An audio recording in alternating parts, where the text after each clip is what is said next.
Ishirahamwe KtHub mu vyo rikora harimwo ibijanye n'ubuhinga bwa none ryaratunganije kuva kuri uyu wa 2023 gushika itariki 30 ruheshi indwi bitiriye John Tech yo gushira habona ibijanye n'ubuhinga bwa none kugira ngo berekane kugwaruka go mu Burundi rushoboye nkuko bivugwa na Evariste Nintunze aserukira imbere y'amategeko KtHub.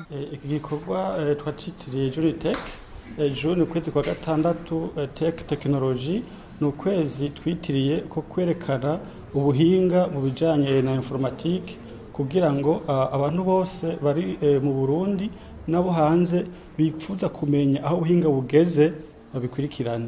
Intumbero n'ukwerekana yuko abajene mu Burundi bashoboye kandi twerekane yuko iyama application bwa buhinga baza kurondera hanze mu Burundi ko bishoboka kabironka hafi mu Burundi.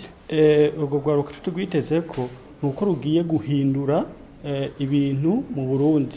Nkuko ikivugo cyacu kivuga ni impact social. Kugira ngo bavuye ngaha bace bagenda babishire mu ngiro. Na cyane ikivugo cacu twashimbire twita employabilité, kurondera akazi.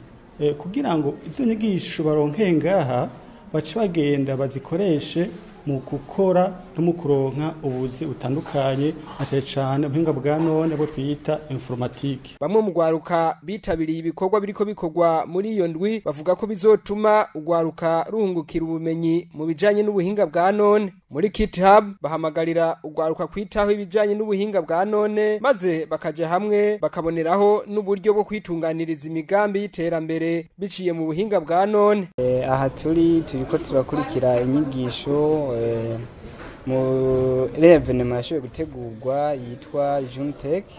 Inyigisho turiko turakurikira ni inyigisho ijanye n'ukuntu dushobora kuduza ubuhinga bwacu bwa none dusanzwe turimwo mu gushobora kwiga ico bita langage Python. Ico ije kudufasha nuko ije gutanga umwimbu munini ku gisata cy'ubuhinga bwa none dufatiye kuvyo twahora dukoresha mu kugira ngo dushobore gushika mu gutanga inyinshi ku bibazo bimwe bimwe biba biri mu banyagihugu canke mu gihugu cerekana ukuntu bahora bakora ibintu dufatiye nk'abakoresha impapuro ubu turiko turagira tukakora ubwo buhinga ku buryo bishobora gukoreshwa mu mashini nyabwonko.